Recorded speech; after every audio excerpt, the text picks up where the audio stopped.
वासुदेव ओम नमो भगवते वासुदेवाय ओम नमो भगवते वासुदेवाय ओम ज्ञानतिमिरान्धस्य ज्ञानाञ्जनशलाकया चक्षुरुन्मिलितं येन तस्मै श्रीगुरवे नमः श्रीचैतन्यमनोभीष्टं स्थापितं येन भूतले स्वयं रूपा तथा मह्यं ददाति स्वपदान्तिकं श्रीगुरु श्रीयुतपदकमलं श्रीगुरुं वैष्णवांश्च श्रीरूपं सग्रजातं साधनरघुनाथं तं सजीवं साद्वैतं सावधूतं परिजनसहितं कृष्णचैतन्यदेवं श्रीराधाकृष्णपादान् सहगणललिता श्रीविशाखान्वितं च हे कृष्णाकरुणसिन्धो दीनबन्धो जगत्पते गोपीशं गोपदाकान्ता राधाकान्ता नमोऽस्तुते भक्तकाञ्चनगौराङ्गी राधे वृन्दावनेश्वरी वृषभानुसुते देवी प्रणमामि हरिप्रिये वाञ्छाकल्पतरुभ्यश्च कृपासिन्धुभ्यः एव च पतितानां पावनेभ्यो वैष्णवेभ्यो नमो नमः जय श्रीकृष्णचैतन्य प्रभु नित्यानन्द श्री अद्वैत गदाधर श्रीवासादि गौरभक्तवृन्द हरे Krishna Krishna Krishna Hare Hare Hare Ram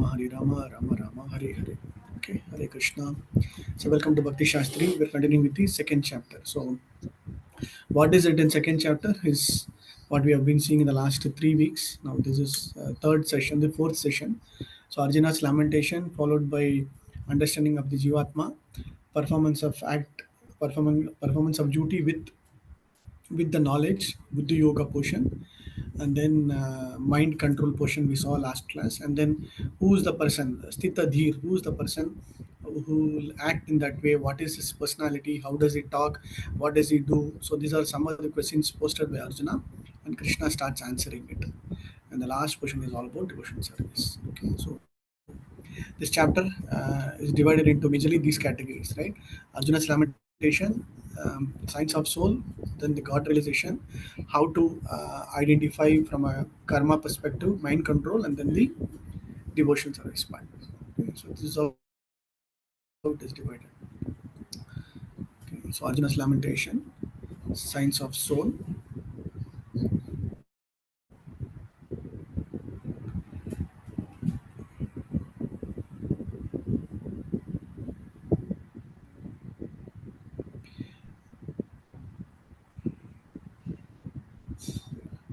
Okay, Dehinosmita, Dehi, Vasamsiti. So these are some of the important slokas we have seen. Then these are all the main properties of Jivatma from a Sachidanandam perspective, and then all the other.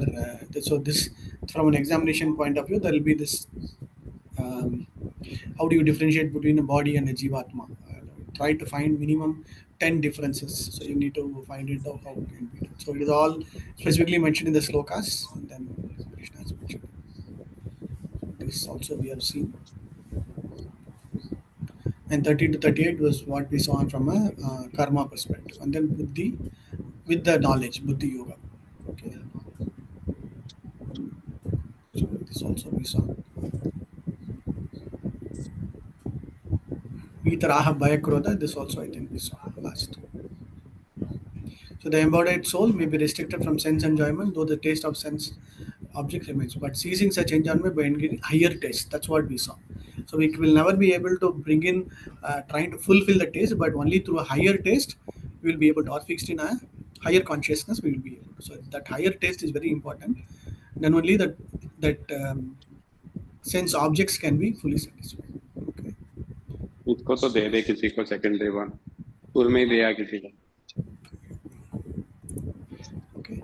So only by the strength of devotion service. So Prabhupada makes it very nicely. The senses can be completely controlled only by the strength of the devotion service part.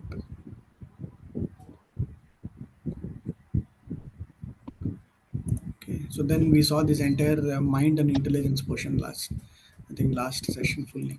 Okay.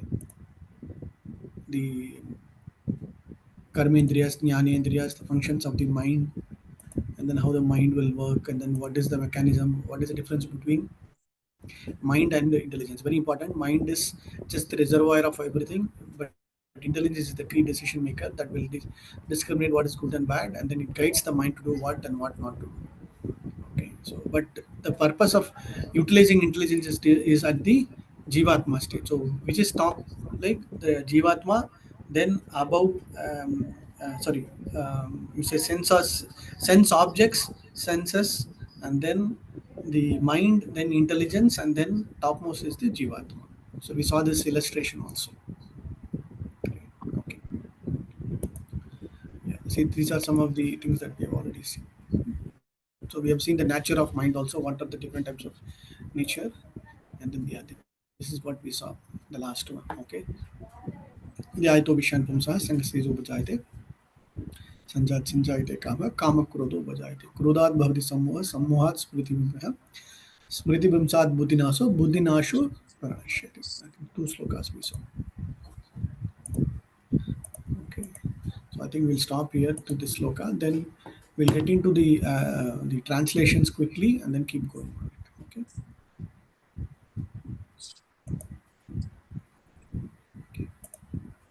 So these are some of the analogies that is already there in the chapter. Okay. So this is the conclusion part. So before getting the conclusion, we'll get into the slokas and then get it.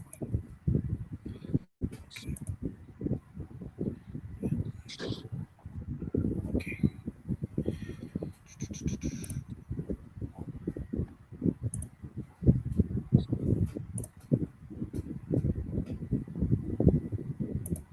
मेरी Bhagavad Gita class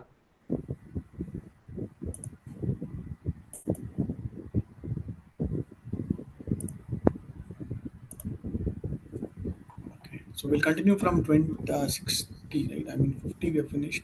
We'll just keep going with 60. From 60 to 72 we will try to close.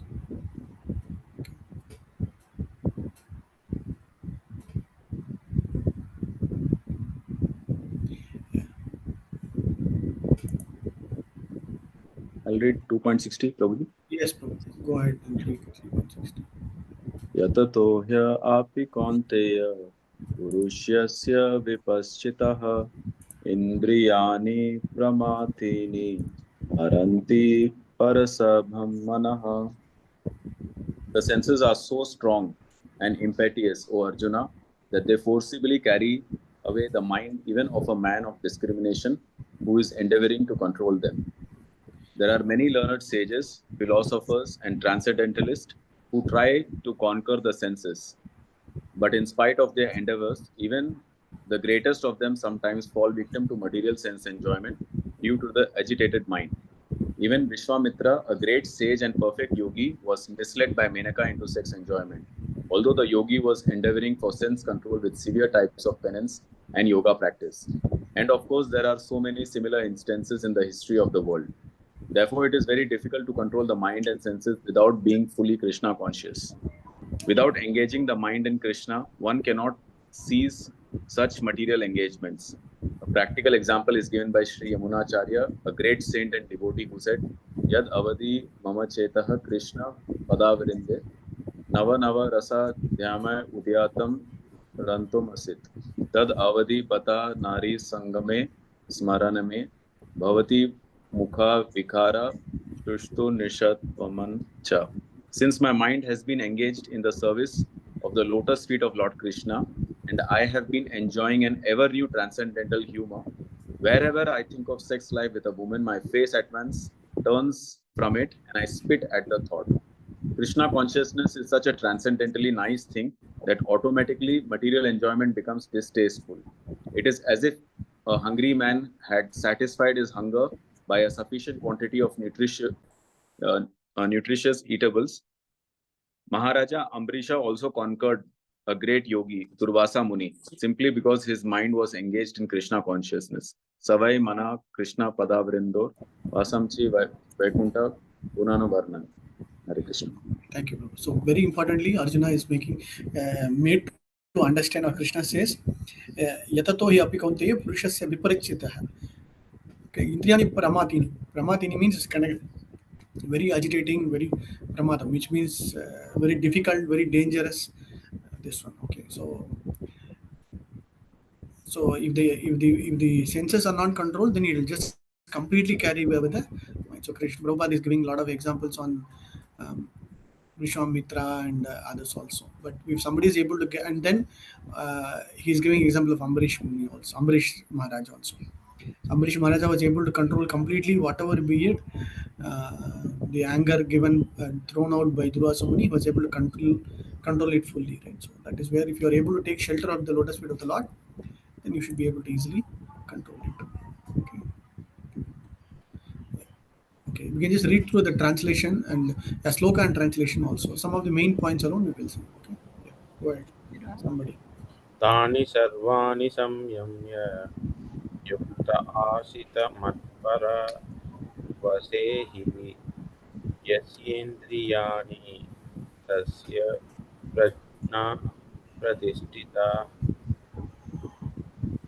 Translation: one who restrains his senses, keeping them under full control, and fixes his consciousness upon me, is known as a man of steady intelligence. Yeah, this read this first line too. Okay. That the highest consumption of yoga perception is Krishna consciousness is clearly explained in this verse, and unless one is Krishna conscious, it is not at all possible to control the senses. Okay. So most importantly, what we understand, he is making it very clear. One who yat tani sarvani samyamya yukta achita mat paraha vasade hindriyani tasya pragya pradishita. So that pradisha that tasya pragya pradisha that Stita Dhir can have that full control only if his consciousness is fixed upon the Supreme Lord. Okay, so here he's making it Mat Paraha. The very important word is Mat Paraha. Many times in over Bhagavad Gita, this Paraha, Mat Paraha, Mat. So which means he's making uh, the reader or the person to turn towards Krishna. Okay, so he's making it like you look upon me, you do this for me, you understand from me, like that he's mentioning. So here also is making it very clear in relationship with me. So this clearly makes it a very nice point that as a Jivatma, we have to establish or revive our relationship again with the Supreme Lord. Then only this Sarvani Samyamya, which under only this situation we will be able to control our senses and our all the senses and the mind also. Okay, so he's giving about example of King Ambarish Maharaj and other things also. This sloka also we all know, right? Savai mana Krishna padara vindyo vasam sivagunta gunarna varnine. This Mukunda Lingaya Darshani. So he's making about all the Navavidha Bhakti, how in singularity he has established plurality, like one person performing all kind of bhakti at the same time. So in Nectar of Devotion, both the examples are given. Rupa Goswami will give example of each of the particular anga of devotion service. Some of them would have been topmost. For example, Hanuman. For example, Lakshmi Devi. Like that, we know some nine different examples. But all together is Ambarish Maharaj. Okay, so in that way we can understand his okay. So this word Matpara is also very important. Like how do we establish that connection in relationship with the Supreme Lord? Okay. So we have to become Krishna consciousness. This is the aim of real yoga. Very nice point. So whatever yoga we are trying to do, whether it is karma yoga, jnana yoga, dhyana yoga, buddhi yoga, bhakti yoga, whatever be it, the aim is to have Krishna. Okay. So 62 and 63 is we have seen in detail. We just read the sloka, very nice slokas. Okay, read the slokas. Can I read, Prabhu? Yeah, please. Dhyayato Dhyayato Visyasamam Pumsa Sangaste Supajute Sanga Sanjayate Kama Kamakroda Jayate. Translation: while contemplating the objects of the senses, a person develops attachment for them, and from such attachment, lust develops, and from lust, anger arises. Okay, so very nice. Dhyayato Vishayan Pumsaka. First thing is when contemplating on sense objects. Objects means which are all kind of very attractive to us. Like whatever we see, whatever we hear, whatever we smell, whatever we touch, certain things are very attractive, right? Like for example, a new iPhone is getting released, immediately our object mind will go and think, okay, let us buy this, let us do this. So whatever be the situation, or you see some kind of nice eatables outside, whatever be it, it is getting attracted. Which because that that objects are so attractive. One, two, the senses just go and then wants to develop that attachment. So because of that sangaha, because of that attachment,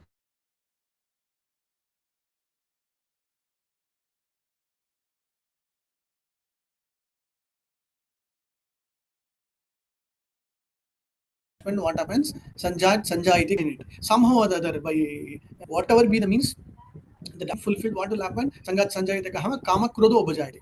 So sometimes if it is not getting fulfilled, what will happen? The krodha, the anger will come, and then by whatever means I have to get it. For example, if somebody is trying to get one a nice a car, and then by the time the neighbor gets another car or he gets another new one, what will happen? The krodha will automatically come, right?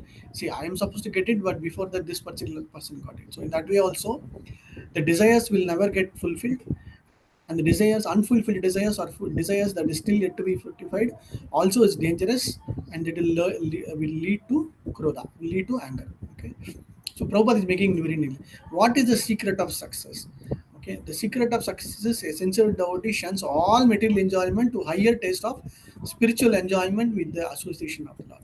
So what is that we have to do? We have to channelize all our material enjoyment into spiritual enjoyment, whatever be it. Then we will be able to control our senses. Otherwise, it will only increase our. Okay. Okay. Next one.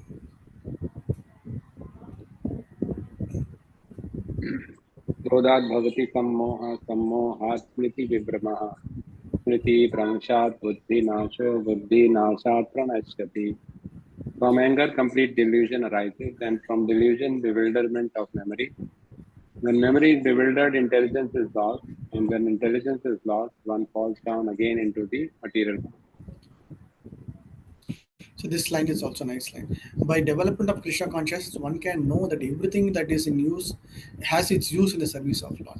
Right? So whatever be it, we are trying to utilize for the service of Krishna. We will try to make that part very clearly. So Prabhupada is talking about Vairagya. So sometimes in a wrong way they will say, oh, I don't want, I will get this one. But actually that is called as Falgu Vairagya. Falgu Vairagya means some of them will say, no, I will not eat this at all. I will not do that, or it's called false renunciation. Instead of that, if you are able to utilize, or if you're able to channelize that particular things for the pleasure of the Lord, and then we enjoy, then that is absolutely fine. So then if it is in the absolute platform, then it is fine.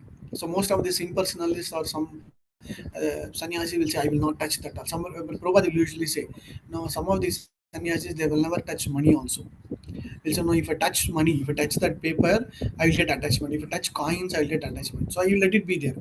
But they will not. But internally, they will have that craving. Internally, they'll say, I should get more this one. I should do that. I should that. But outside, well, they'll say, no, I will not touch that. I will not sit here. I will not do that.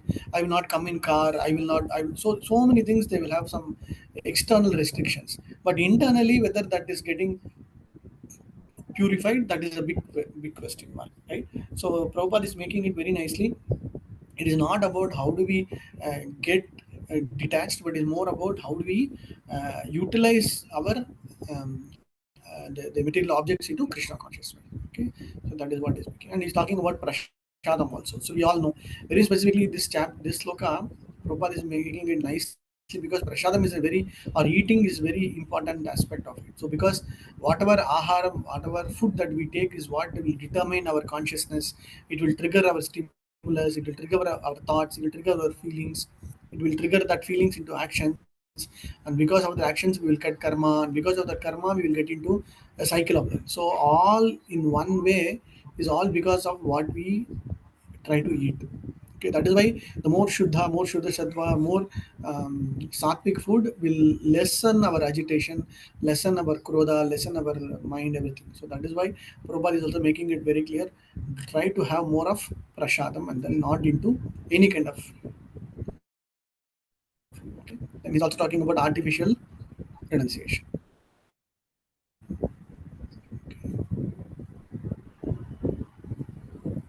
Okay, let's keep going.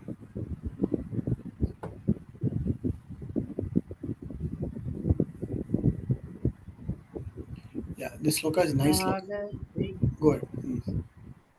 रागद्वेषविमुक्तस्य तु विषयाणि इन्द्रियाणिश्चरन् आत्मवास्यैर्विधीयात्मा प्रसादम् अधिगच्छति. One who can control his senses by practicing the regulated principles of freedom can obtain the complete mercy of the Lord and thus become free from all attachment and aversion. Thank you, Mataji. Okay. So, what is meant by regulative principles of freedom? Very important word. Okay. So, for this, I'll give you um, an example. Okay. For example, like youth, in your youth days or in generally youth, no, um, they have, usually people will have a passion to either ride a bike or ride a car, correct? So in that also, what is their passion generally?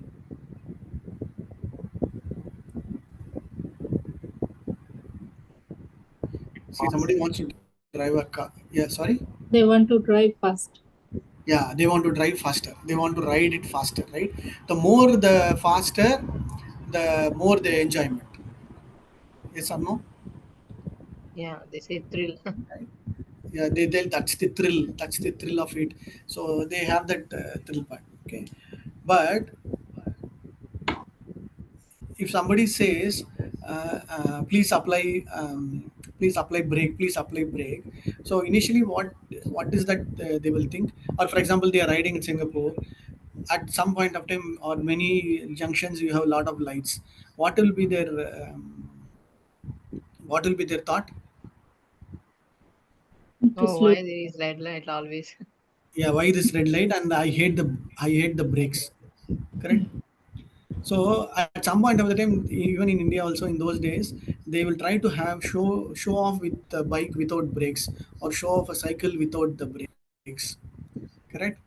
Generally, so which means they are kind of completely free, completely free. However, what is it? What is the use of those brakes?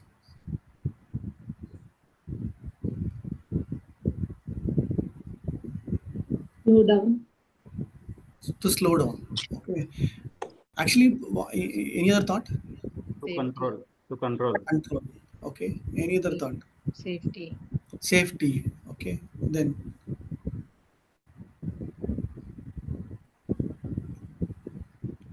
okay. Stop See, you, I'm to stop you, sorry. to stop Okay, you. to stop him. Actually, what our acharya say, those breaks play a very important role in protecting the entire society, protecting that particular person, protecting others, protecting property damage. So many things are involved within that one particular break. Okay, correct. So if the brake is not there, that fellow will also be injured. He might hit on somebody, and then the other third party also will be affected. He will affect the some property also. So many things in the cyclic way it will happen, right? So actually speaking, it is kind of a regulative principle of freedom. He has a freedom to ride it, he has a freedom to utilize it, but at the same time, the presence of the brake is kind of a regulated principle, a regulated protection in which it is allowing that freedom to continue, correct? So that he can go as fast as possible whenever he is required without any trouble. But if at all it has to be, he has to slow down, he has to stop, there is always this brake, right? So in such a way, we have to understand the entire Krishna conscious philosophy, or the way what Lord wants us to do is, we have been provided the freedom, right? We know the what kind of freedom, whatever we want to do, but still, if we follow the regulative principles, what is it that required? We are safe, we are protected, we are in the shelter of the Supreme Lord. Otherwise, what will happen? We are completely nowhere. We will be lost, or we will suffer, we will do anything. So that is why when we want to control our sensors within that particular what do you say, in a typical way we'll say, within that band, within that compound, or within that walls, we are always protected. So sensors are also required as some kind of a fencing. Within the fences, if you are able to do everything, then we are safe, but beyond the fence, if you go, then we are lost. Okay, so that is why Prabhupada is using a very fantastic word called as regulative principles of freedom. We have been provided freedom by the laws of nature, but if we misuse that freedom by the laws of nature, what will happen? We are the sufferers. So similarly, for us to enjoy, for us to do certain activities, for us jiva to do, there are all these provisions, whatever facilities are needed. But what is that? It is still within the regulative principles. So this applies to anywhere, like even in any country, we have our freedom to do whatever we want, but still there are laws, there are rules and regulations we are still need to abide. Like if you're going the road, we are still have to wait for the traffic light. You cannot do certain things, you can do certain things, which is giving us a protection. At the same time, the freedom also, right? So, but Prabhupada is making it nicely. What is it? Prasadam adhigachati. So, if a person who is free from all the attachment and aversion and able to control his senses with the within the freedoms of operation, what he will get? He will get the mercy of the Lord. Okay, ragadvesh vimuktastu vishayan indriyascharan atma vashayar videyatma prasadam adhigachati. Adhigachati means is a very nice word. Adhigachati means he'll attain, he will get it very quickly also. Okay, so that is where we are making it very clear from our understanding. We follow certain rules and regulations as prescribed by the Supreme Lord.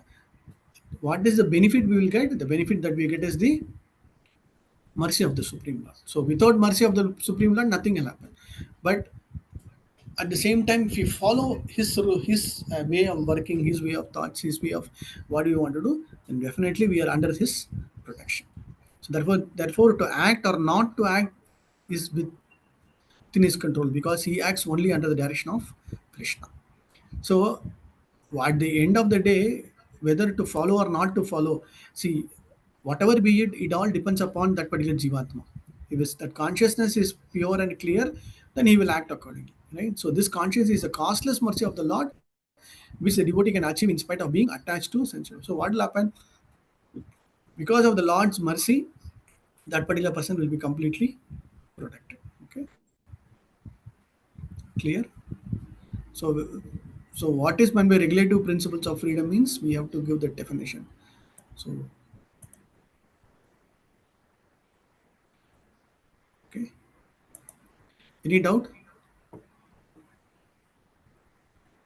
Okay, we'll go to this one. So you will get prasadam. So Or that in means, Prabhu, I have a query. yes, That means if we are following the regulative principle, although we are not perfect, Krishna will ensure that correct. we will attain. Yeah, Krishna knows that everybody are imperfect, but at least we follow certain that principles. He will make us perfect at some point of the time. That's all. Prabhuji, the last line of the purport says that the devotee can achieve this in spite of his being attached to the sensual platform. Yeah. So what will happen, because of his attachment to sensual platform? Slowly he will be able to. He himself will not know that he is completely changed. Number one. Number two, Krishna will ensure that because of his causeless mercy, the consciousness will completely change, and then nothing will happen to him. So, for example, if you are very much attached to eating food or eating sweet or whatever be it, slowly you start taking only prasadam way of this one. The Lord will ensure that that is getting restricted, and then He will ensure that attachment doesn't go away to any other sensual level, but only to his way of thought process. Okay,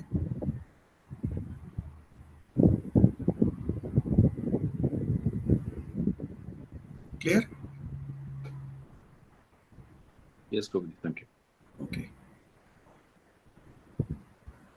because he is transcendental to all attachment limitation. If Krishna wants, the devotee can do anything which is ordinarily undesirable.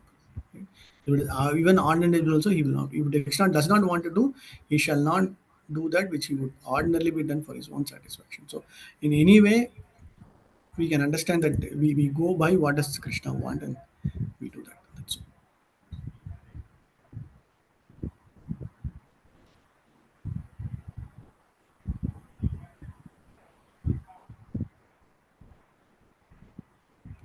See, if Krishna wants the devotee, for example, this is Prabhupada himself. Okay, ordinarily undesirable, right?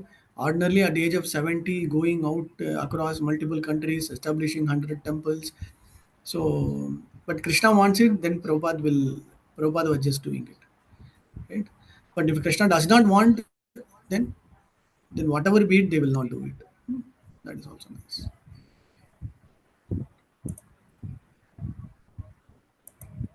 All that Krishna is saying is just become a my instrument, then he will take care of everything. Okay, let's go. Yeah. So what is the benefit? What is the benefit of this sloka? Is also a nice sloka. Prasade sarva dukkhanam haniroso vajayate prasanna chetaso yasu buddhir paryavashishite. So for one who is satisfied in Krishna consciousness, whatever the threefold prasanna chetasa means that happy consciousness or mind. Okay, so prasade sarva dukkhanam, very nice word. So what is meant by dukkhanam is all the miseries, but Krishna is emphatically mentioning sarva dukkhanam. You don't worry about any kind of dukkha.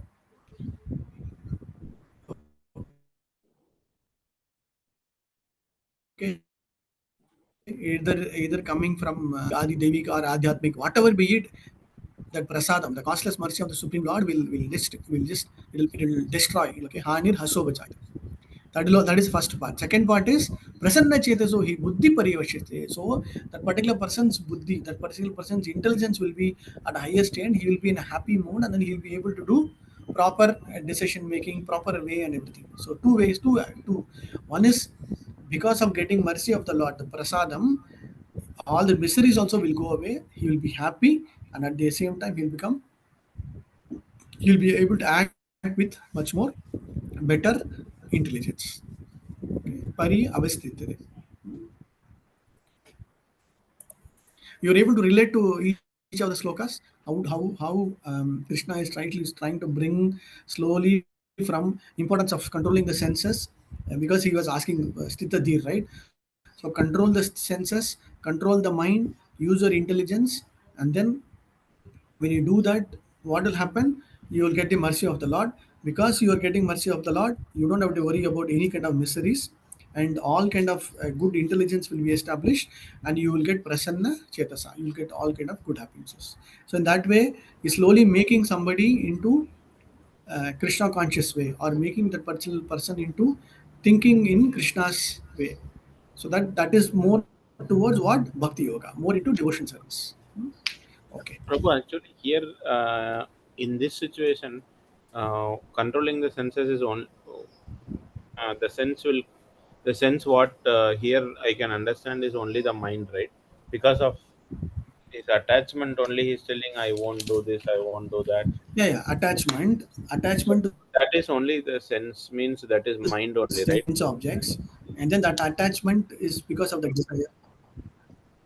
No, senses, mind, everything. Three things always together. Okay, the sense, indriya artha, indriya tebya, and indriyas, which means the sense objects, because there are some specific objects. One, and the senses. Two, and the mind also. Three always together. Whenever we say senses, automatically mind also will be there, because senses are nothing but just kind of freely going. Okay, who will control it? The mind has to be doing it. So either way, you cannot differentiate between the mind's activities, whether, because mind will just follow through whatever senses are trying to grab, right? So that is where, for example, you say I'm simply sitting, my mind is going here and there. Even you're sitting, what is happening is the mind will do these three activities. What are the three activities? What does the mind do? Three activities.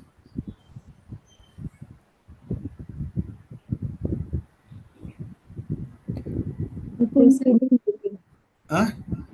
It will speculate about it, think about it. No. I told you three completely. main. Okay, I think you forgot. The sense objective, yes, sense objects. What are the functions of the mind? This is a technical question. Thinking, willing, and acting. Yeah, thinking, feeling, willing, and thinking. Okay. See, functions of the mind is Thinking, feeling, willing, thing.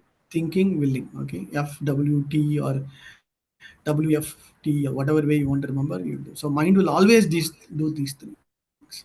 Based on what? Based on the senses. Based on the sense objects. So whatever be it, it will just contemplate. It will, for example, feeling. It will just start feeling, have the nature of doing something. Then thinking, contemplating on something, and then desiring for something is called willing. Okay, I have to do it. I might do it. I feel do it. So whatever be it, these three things are there. Okay, and these three are primarily three different activities.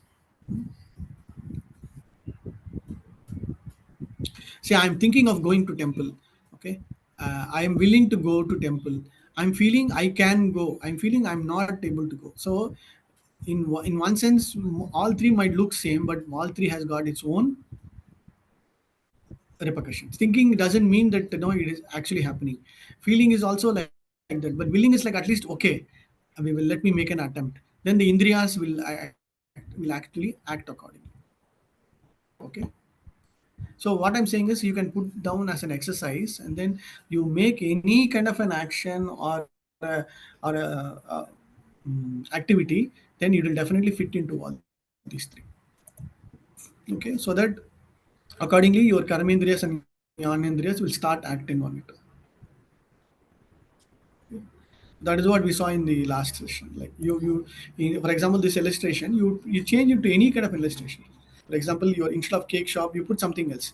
You are just walking and you start thinking about something you see on the billboard. Then I automatically, when you saw that, the the jnanendriya, the eyes will go. Then karmendriya will act accordingly. The information is passed to the mind, and then it will check with previous experience whether yes, good, no. Then it will consult intelligence. So intelligence will give the direction, yes or no. Sometimes yes, sometimes no.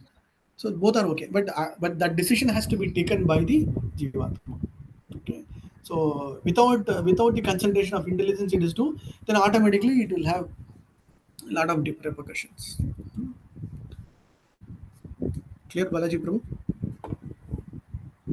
Yeah, yes, bro. Thank you.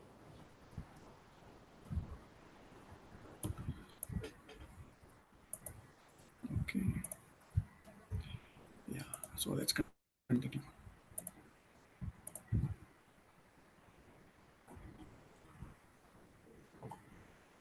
Okay. So in the previous sloka, what is the message? The message is very clear. If you are attached to Krishna, if you are attached prasade sarvadu, so if you are attached to that the Krishna prasanna chetasa, if you are attached to Krishna, you will get that 64 and 65. 66. If you are not able to do, if you're not able to connect, what is the repercussion? Okay, that is what it is. Okay, nasti buddhira yuktasya nacha yuktasya bhavanaha nacha bhavyakta shantir ashantasya kutas sukam. Kutas sukam is where you will get that happiness. Okay, so one who is not nasti buddhir ayuktasya. Okay, so if that person who is not connected with the Supreme Lord, connected with Krishna consciousness, neither he will never have intelligence.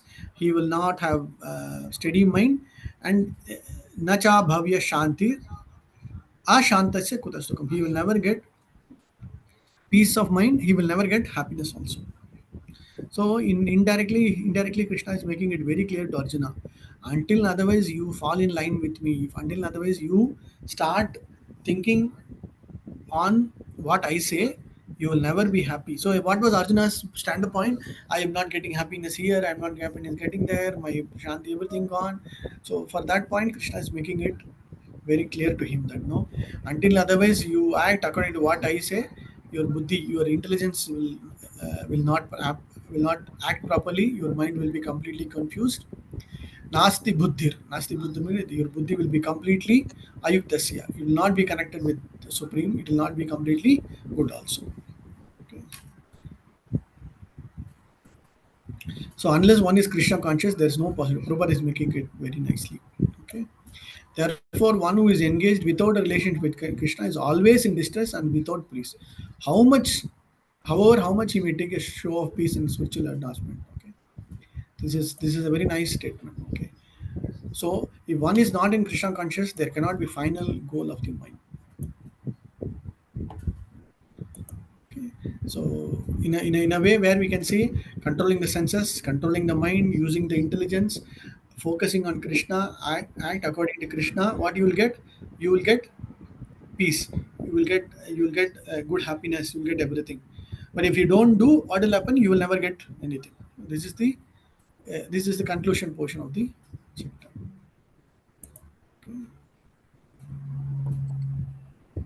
Prabhuji, there is one more sloka where Krishna says, Similar thing, kuta sukham, which is regarding tyag, right? Correct, Sacrifice. correct, correct.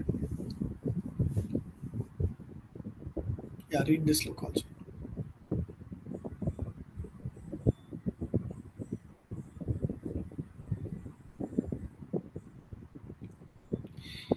In, Yeah, go ahead. Indriyanam yeah, Hare charata. Krishna. Indri, Indriyanam hi charatam yanmano anuvidyate tat asya harati pragnam vayurnayam ivabhasi. Translation: as a strong wind sweeps away a boat on the water, even one of the roaming senses on which the mind focuses can carry away a man's intelligence. Okay. What is the important Purport: word again? unless Yeah. or It's okay, Prabhu. It's a very simple thing. You can easily understand. yeah, yeah. But what do you think is what is the very one important line, one important word from the translation?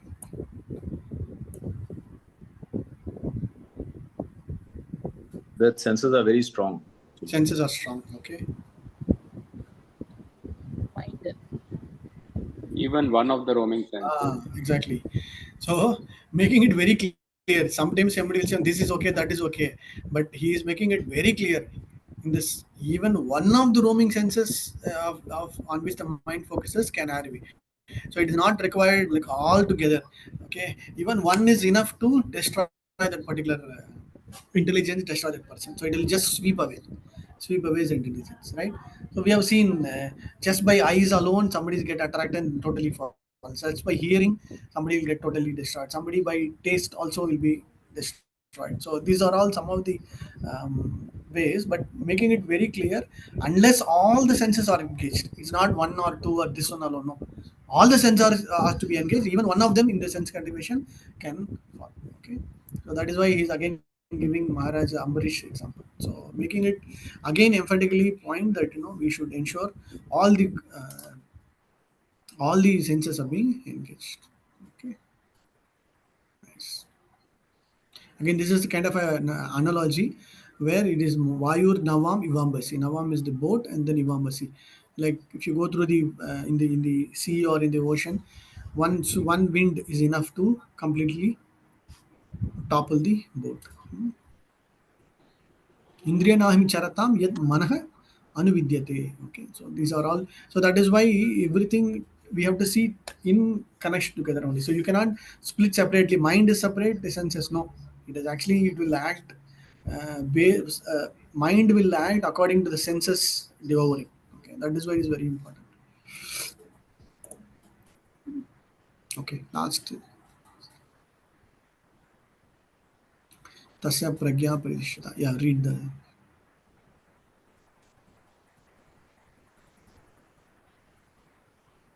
I Tasmad is. Yeah, go ahead. तस्माद्यस्य महाबाहो भीतानि सर्वशः इन्द्रियाणीन्द्रियार्थेभ्यो अभ्यस्य तस्य प्रज्ञा प्रतिष्ठिता. Therefore, O mighty arm, one whose senses are restrained from their objects is certainly of steady intelligence. Okay, thanks, Mataji. So, Indriyat, Tebhyah. So I told you this word, no, is used everywhere. Many of the other next chapters also there may be some simple understanding of these words. But how do we understand Indriya, Artebhyah? So, Indriya is the senses. Indriya, Artebhyah is the sense objects. Like whatever object that we see, and we are getting attracted by that senses is called the Artebhyah. So, Tasya Pragya Parisha. Tasmad Mahabaho Nigrinanti. So therefore, one who has controlled all his senses is called as Tasya Pragya Parishita. So the Sthita Pragya, the first question that Arjuna asked in between was, who is he? How does he do? What does he do? So he does this set of activities. Okay.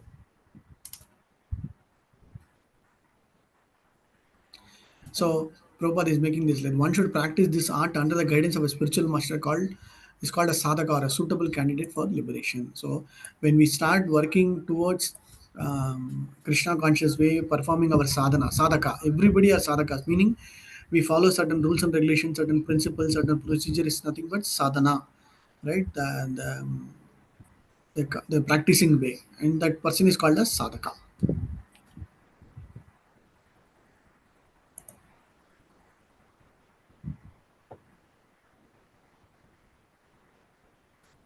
Okay, this sloka is also nice sloka. Yeah, please read.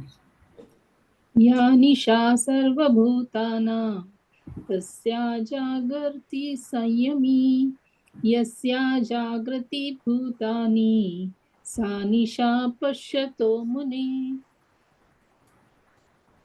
What is night for all being is the time of awakening for the self-control, and the time of awakening for all beings is night for the introspective sage. Yeah, read this to Purport also. I think little required understanding, so you will get this. Okay. Okay. There are two classes of intelligent men.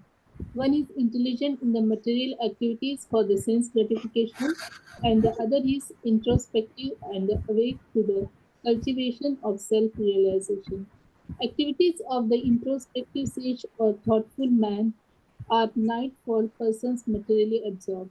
Materialistic persons remain asleep in such a night due to their ignorance of self realization. The introspective sage remains alert in the night of the materialistic man. The sage feels transcendental pleasure in the gradual advancement of spiritual culture, whereas the man in the materialistic activities, being asleep to self realization, dreams of varieties of sense pleasure, feeling sometimes happy and sometimes distressed in his sleeping condition. The introspective man is always indifferent to materialistic happiness and distress. He goes on with his self realization activities undisturbed by material reactions. Okay, thank you, Mataji. So this sloka, somebody is able to understand any what is night for all the beings at the time of awakening for the self control, and at the time of awakening for all the night is for the introspect. So it is kind of two opposite things. Okay, so whatever be the daytime or the night time for the materialistic men, in the sense they are completely in the state of ignorance. They don't want knowledge. They don't want self realization. Everything is actually the daytime, or actually the awakening for the rishis, munis, the devotees, the sadhakas, the self control people who will start working towards removing that ignorance,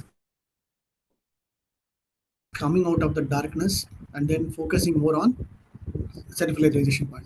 But at the same time, that is kind of a night period or an ignorant period or a dark period for the who doesn't want to follow anything. Okay, so in a way, all the asuras, rakshasas, whatever be it, those who are in the mode of tamasa, in the mode of complete ignorance, for them, actually daytime is very bad. They will sleep long time. They'll wake up only at afternoon 12 o'clock. They'll wake up low, but night time they'll be very much awake. They'll do all kind of nonsense activities in the night time. Right? So in one sense, that also implies. The second is the mode of ignorance and passion is getting agitated only during the night time. But the mode of goodness will start from Brahma Muhurta time, during the awakening time. So during the daytime, everything. So that is why mostly Krishna conscious activities will fall between the Brahma Muhurta time and then the sunset time. That's it. So if you go to Vrindavan or any place, when they will have the eating habits, all the activities before sunset, and that's it. Only a few minor things in the night. That's all. Because that is the period in which the full potency of the muhurta, the time and all will be completely useful for all kind of devotional activities. Okay, so that is why, in one sense, this is other senses. Other aspect of seeing this, whatever we think is good, whatever we think is nice, is actually not good for material sense gratifications. For example, that is the third understanding. Okay, so the introspective man is always indifferent to materialistic happiness. So for a for a karmi or a person who is always into sense gratification, his daytime is something like is compared to the materialistic happiness. So that is kind of a night or kind of an ignorant or kind of a dark for uh, intelligent people. Okay, but the opposite is somebody is asking you to wake up at 4 o'clock. Somebody is doing some kind of a Krishna conscious way of activities, and that is kind of a night time for the sense gratificator people. Okay, understood. This sloka is kind of little tricky to understand, but if you put a little thought on what Krishna is saying and Prabhupada wants to make us understand, you get it very clearly understand. The self-controlled versus not controlled.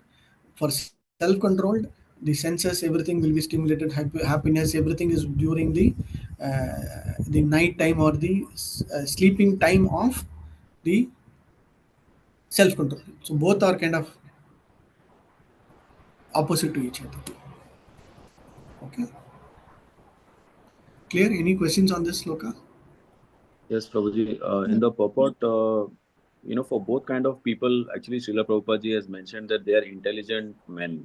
Like one who is intelligent in material activities for sense Yeah. gratification, and the other one for introspective, like introspective stage. Correct. So why they've been told as intelligent? Yeah, yeah. So So that is this, what the use of intelligence is completely not used or misused by the materialistic people. See, Krishna gives intelligence to everybody, but how do we use that intelligence is up to that jivatma. So that is why senses, the sense object, senses, mind, intelligence, and on top of it is the jivatma. So that is why the power of intelligence is given, and if still they misuse it, then what is it? Still they will suffer only. But if they use their intelligence properly, then they are good and safe.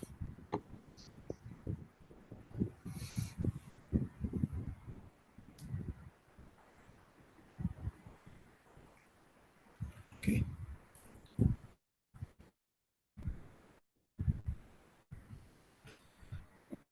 Okay. Let's go. Last three slokas will try to complete. Shall I read? Let's just touch upon karma yoga also. Yes, Mataji. आपूर्यमाणमचलं प्रचलं प्रतिष्ठं समुद्रमापा प्रविशन्ति यत् तत्कामायं प्रविशन्ति सर्वे स शान्तिमाप्नोति न कामी. A person who is not disturbed by the incessant flow of desires that enter like rivers into the ocean, which is ever being filled but is always still, can alone achieve peace and not the man who strives to satisfy such a desires. Okay. So Prabhupada and our Acharya also give a very nice example. During summer time, if you see the flow of water from the rivers to the ocean is very less. In fact, South India, some of the rivers will be completely dry. There will not be any water going from rivers to the ocean, but still the quantity, the property, the intensity of the ocean will remain as it is. There's no change to the river, to the ocean, right?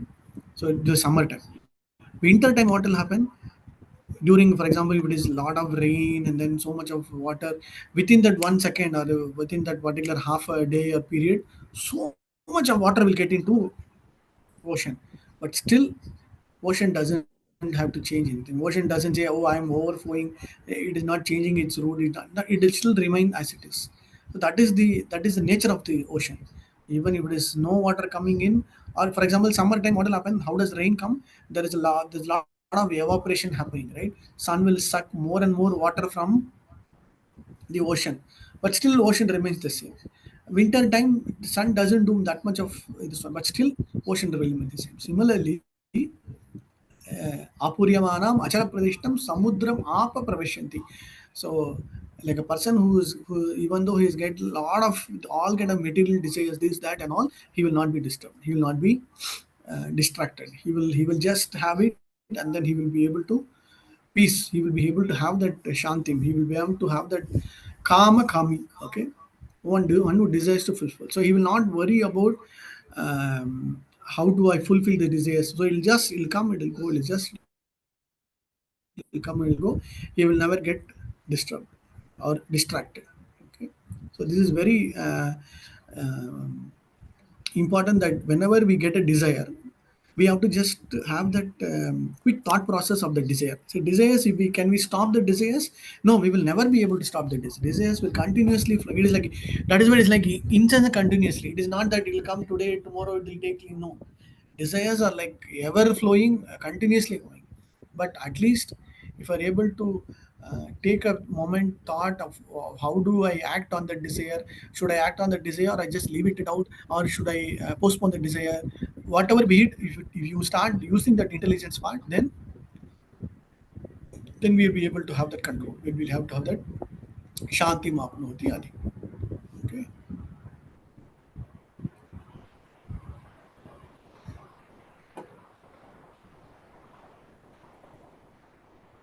Okay, so from a perfect Prabhupada making the same point only. It's all okay. So everybody will have their own desires. Some of the Mayavadis will have their own desires. Some of them will want liberation. Some of them want to go Swargaloka. Somebody will go to this. Whatever be it, then the desires are still, the desire is common for everybody, and the flow of desire is common for everybody, but the type of desires and the nature of the desires will vary. So this is the main line. The devotees of the Krishna have no material desires, and therefore they are in perfect peace.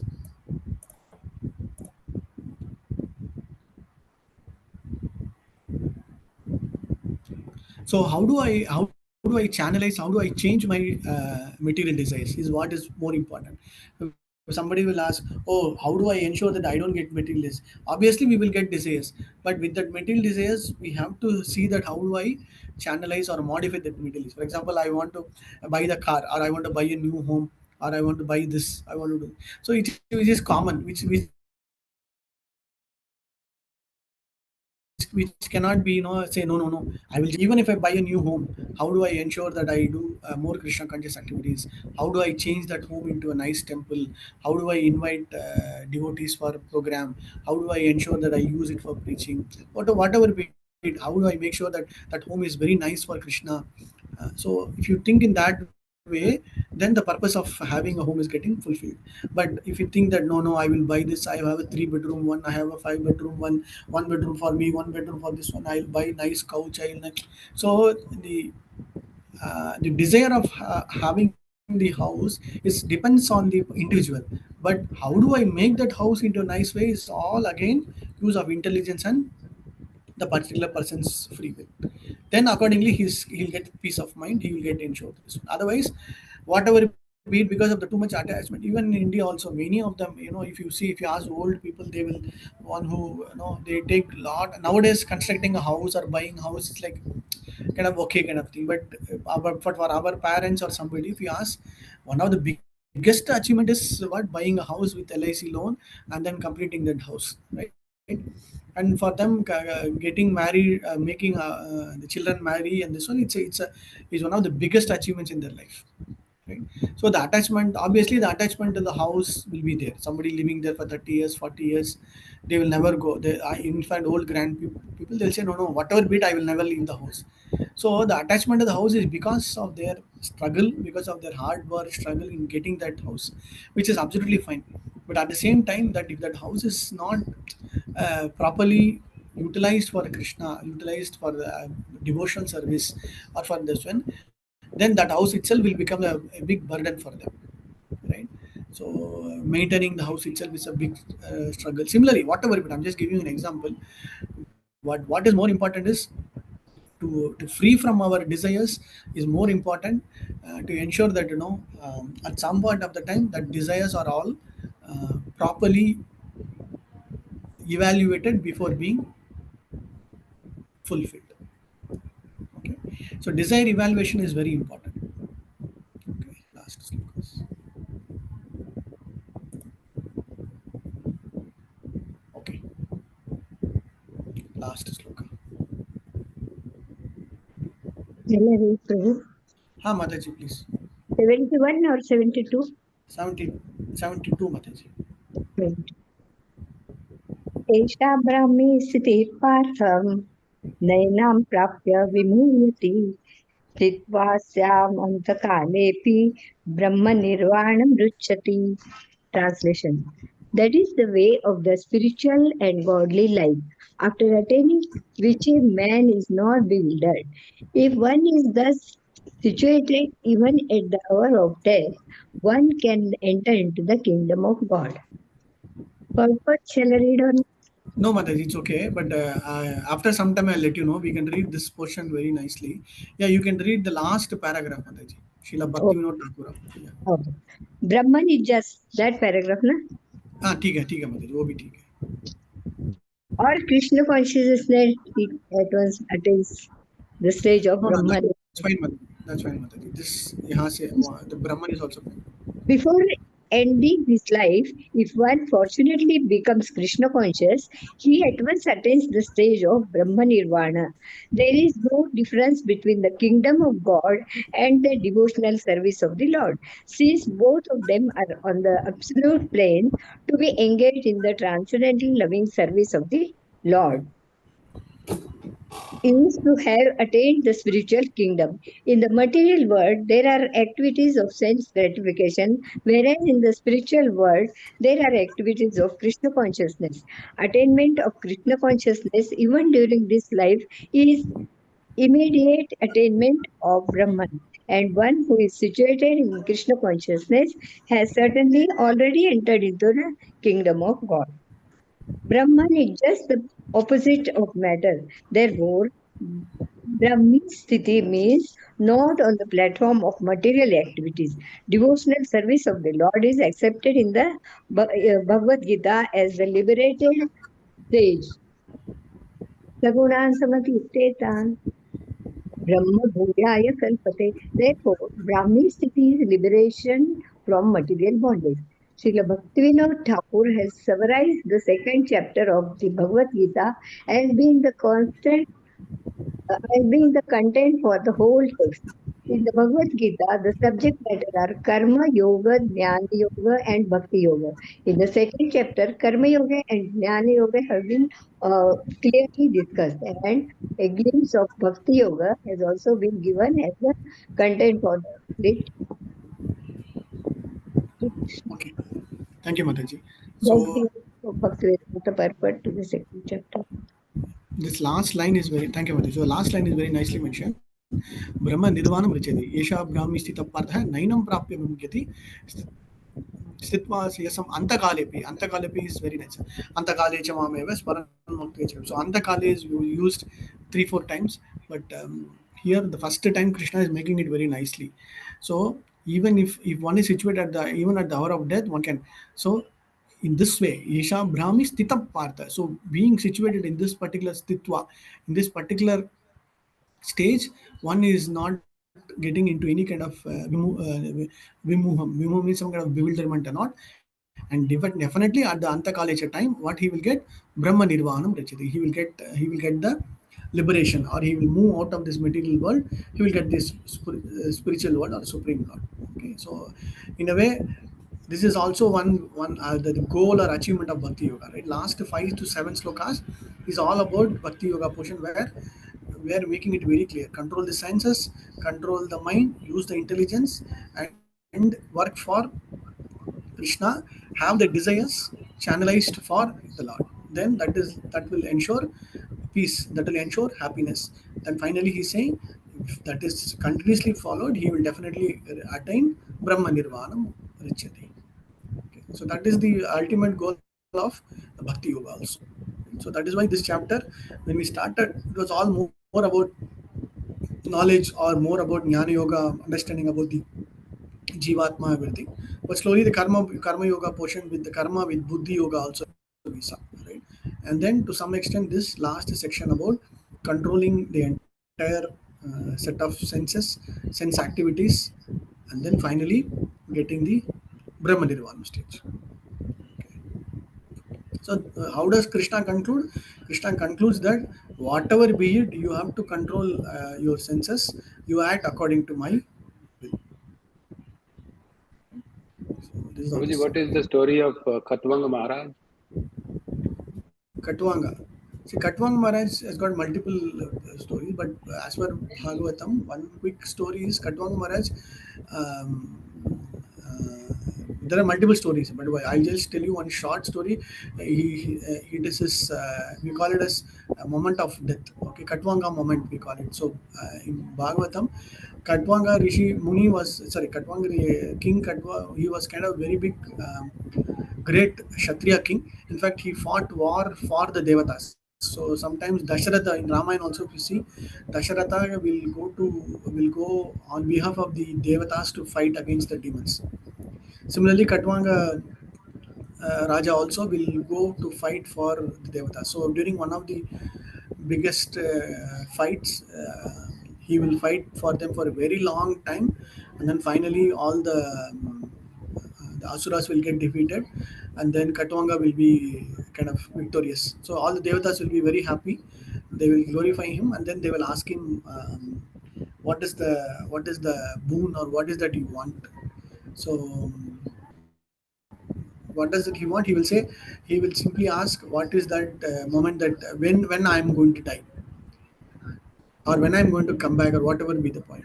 So that is the most billion-dollar question or the important point, right? So that I think nobody will answer. But the Devatas, because of his contribution, they'll say you are going to die in one muhurta. Muhurta means in normal sense it is 25 minutes according to our calculation. Some will say 5 minutes, 10 minutes, but whatever be it, it is called one muhurtam. So one muhurtam is the time taken for a particular person to come down, whatever. So immediately, what this Katvanga will do is he will start coming down from the spiritual world to the material world. He will just leave out everything, whatever possessions he had, whatever position, whatever he had, everything he will leave out and then just surrender at the lotus feet of Hari. He will just say, I am just Sarva Dharman Paridhaja, means he will just say, I am surrendering myself to Krishna, I am surrendering myself to Hari, and then he will start meditating on Krishna. That's all. So by that time, that one Muhurtam will get over, and because of that last moment of thinking on the Lord, he'll get an opportunity to go back to. Thank you, Prabhuji. Yeah. I think if everybody can attain that, Yeah, if that is everybody what. can get that boon, it will be very That easy. is very good. But only thing is, at that moment of time, what is our the use of intelligence and use of things is very important. That is where Yeah, yeah. see Brahma in Bhagavatam, third canto, there's very nice sloka in which Prabhupada mentioning even Brahma during sleep also he will think about Krishna, seva to Krishna, almost everything.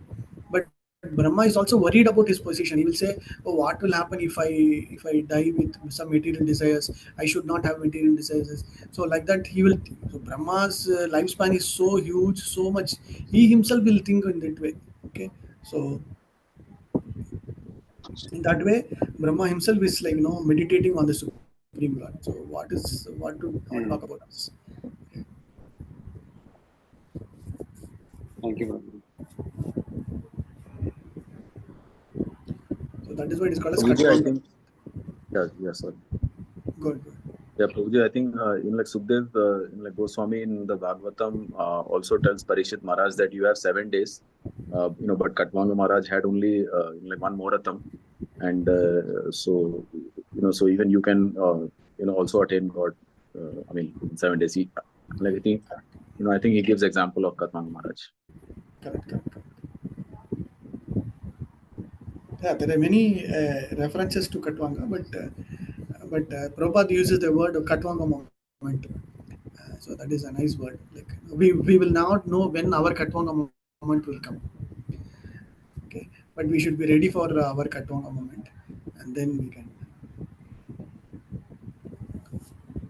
Where can we read about these stories, Prabhu?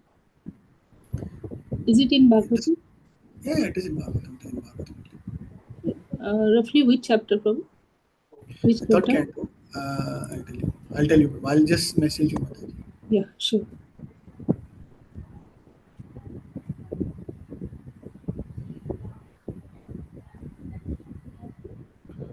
Okay. So this chapter is very clear. Should we take third chapter today or tomorrow?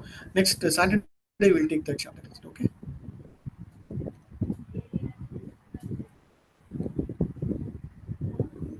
Okay. I think today we will stop. So second chapter you are all clear.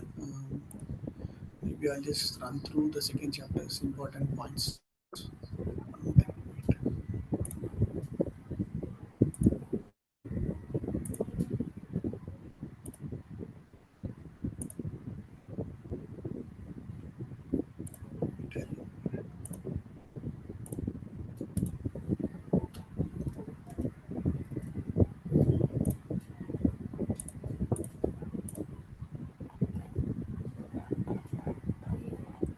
So second chapter, we'll just have a quick summary. Second chapter, we had 72 slokas divided into majorly 5 to 6 sections. Arjuna's lamentation. So which sloka he surrenders? What is the sloka? Which sloka Arjuna surrenders completely? 2.7. Sloka, what is the sloka? Arpanya dosha. Okay. At least we don't remember the full sloka, just remember the sloka name. 2.7 is right. Karpanya dosha. Okay. From then onwards, this Krishna will take over and then he will give the signs of self, soul. Okay. All about 11 to 29 slokas. In that, 3 slokas are very important. Dehi knows Nyata Dehi Komarami Vidhan, that one. And then Vasamsi Jina Nyata Viha, that sloka. And Najayate Murideva. Kada Chinnayam Bhutva Bhavita Vana Bhuyaha Jo Nitya Shashvatam Purano Nanyatanyam. That's sloka. So that is all important. Okay, then he talks about duty. In this, which is a very important sloka, is Karma Nevadikarasya Mahapalisha Gadashana. That sloka. And then the next section is all about mind control. In these 2 slokas, one is that Dhyayato Vishayan Pumsaha Sangasya Jobhajate. That slokas. Okay. And this Sita Dhir, that portion. Okay. So we saw this. So first 10 slokas about Arjuna's lamentation. 11th sloka onwards, he's talking about Sridosha Sukudukeshu, that the coming out of the dualities. And then from 13th sloka, Dehi Nosmi Yata Dehi. That sloka onwards, he's talking about Jivatma. What is that? Properties. Moving from one body to another is common. It is indestructible, immeasurable, imperishable, eternal, unborn, everlasting, immutable. It cannot be cut, it cannot be burned, it cannot be withered in water, wind, unbreakable, insoluble, immovable, immiscible. So all this Sankhya Yoga part of it is. Then he's talking about Brahman, Paramatma. And so this he'll give an example of analogy of what? Sun rays and sun's effulgence. Right? That part. And then act with knowledge. Acting with knowledge is called as what yoga? Buddhi Yoga. Buddhi Yoga. Okay, so that portion we saw. And then Arjuna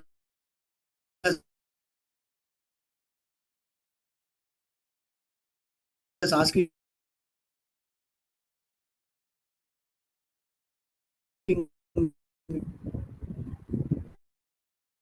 last class, how do you know that one person is a fool? Until and unless He talks. yeah, he opens his mouth. So until that particular person opens his mouth, we will never know whether he is a fool or he is an intelligent person. Okay. Then then Krishna starts giving about Sthita Dhir, gives up all desire for sense gratification, purity of mind, threefold miseries, freedom from Vitaraha, Bhaya, Krodha, that portion also. Then this tortoise example, he's talking about Kurma Angani Saha. In that, Prabhupada is giving another analogy of that. What is another analogy? The snake and the snake charmer. Like so, the Jivatma should act like snake charmer, and then these different types of snakes are called the senses. Okay. And then mind control we have seen. Then principles of regulative freedom. Okay.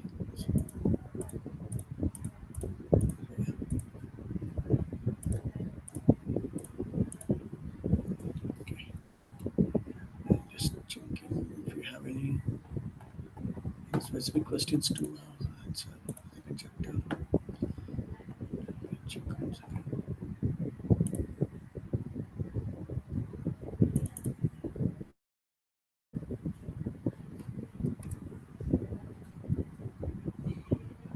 Okay, I think that should be fine. I'm just thinking the question. Does somebody have the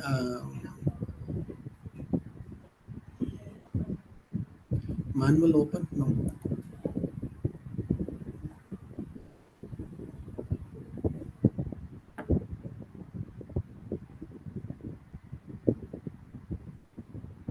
It's okay. Fine, okay, I think we'll stop here. So from Saturday, we'll continue with third chapter. Okay, Hare Krishna. Hare Krishna Prabhuji, Dhanavad Pranam. Hare Krishna Prabhuji, Dhanavad Hare Pranam. Krishna, Prabhuji, Dhanavad Pranam. Hare Krishna, Prabhuji, Dandot Pranam. Thank you, Prabhuji. Hare Krishna. Hare Krishna.